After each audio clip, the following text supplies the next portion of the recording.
There it goes again, Mr. Frank. The telephone. Do you hear? Yes, I hear. But this is the third time. The third time in quick succession. I'm telling you, it's a signal. Something's wrong and Meep's trying to warn us. Please, please. You're wasting your breath. Something's happened. Meep is trying to warn us of something. There hasn't been a noise in the warehouse. Not a man has come to work. Perhaps it's Sunday. We may have lost track of the days. You with the diary there, what day is it? I don't lose track of the days. I know exactly what day it is. It's Friday, August 4th, and there's not a noise in the warehouse. Mr. Crowler must be dead. That's the only explanation. And Meep's trying to warn us. She would never telephone us. I beg you, Mr. Frank, answer that. No. Just pick it up and listen. You don't have to speak. Just listen and see if it's me. No, I told you no. I would never let anyone know that we're in here. If we wait patiently, quietly, I believe help will come. I'm going down. We just wait here until we die?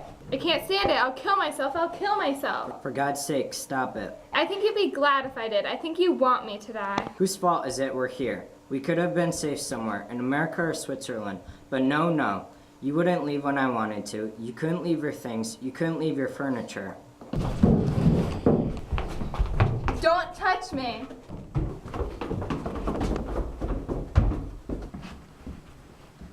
Look, Peter, the sky, isn't it a lovely day? Yes, I've just gone crazy though. I think if something doesn't happen soon, if we don't get out of here, I can't stand much more of it. I wish you had a religion, Peter. No thanks, not me. I don't mean that you have to be an Orthodox or believe in heaven and hell and those kind of things. Just something to believe in.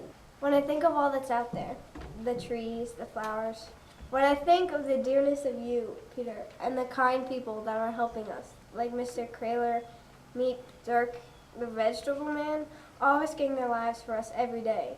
And when I think of these good things, I'm not afraid anymore. And I find myself and God and I. That's fine, but when I begin to think, I get mad. Look at us, hiding out for 2 years, not able to move, caught here like, waiting for them to come and get us. And all for what? We're not the only people that have had to suffer, Peter. There have been people that have been suffering for a long time, that have had to, some people of different race, and yet. That doesn't make me feel any better. I know, it's terrible trying to have faith with all the bad things that are happening. But you know what I sometimes think? I think that the world may be going through a phase, like I did with Mother. And I think that it may not pass for 100 years, but someday. And I still believe that in spite of everything, people are really good at heart. I want to see something now, not 1,000 years from now. But Peter, if you'd only look at it as part of a great pattern, that we're just a little minute in life. Listen to us going at it like a couple of stupid grown-ups. Look at the sky now. Isn't it lovely? Someday, when we're outside again, I'm going to.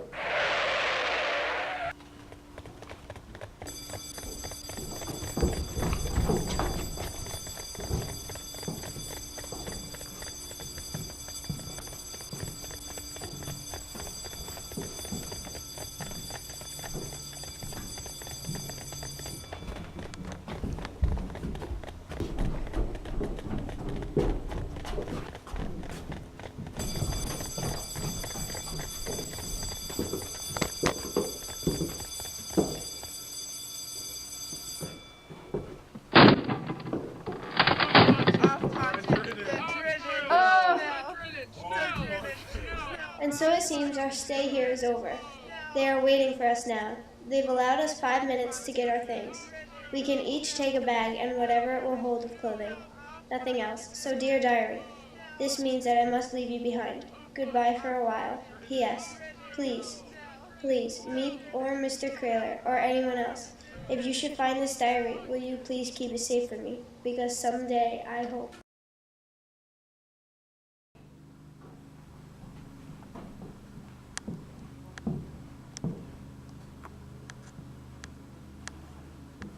No more.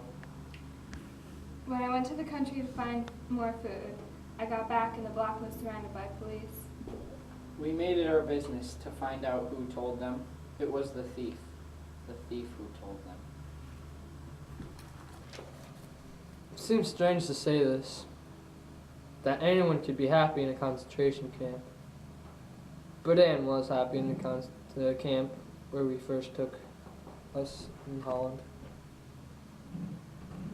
After 2 years being shut up in these rooms, she could be out in the sunshine, fresh air that she loved.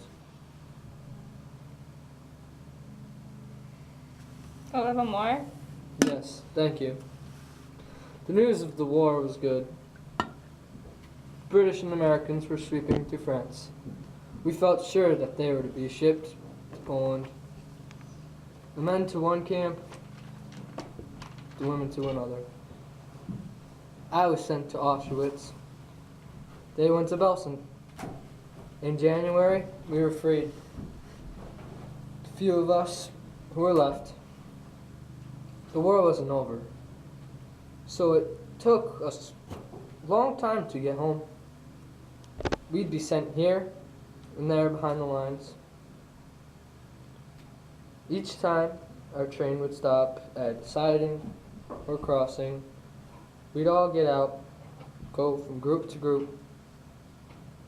Where were you? Were you at Belsen? At Buchenwald? At Matheson? Is it possible that you knew my wife? Did you ever see my husband? My son? My daughter? That's how I found out about my wife's death. Of Margot, the Van Dams, Peter, Dussel. But Anne? I still hoped. Yesterday, I went to Rotterdam. Heard of a woman there. She'd been in Belsen with Anne. I know now. In spite of everything, I still believe that people are really good at heart. She puts me to shame.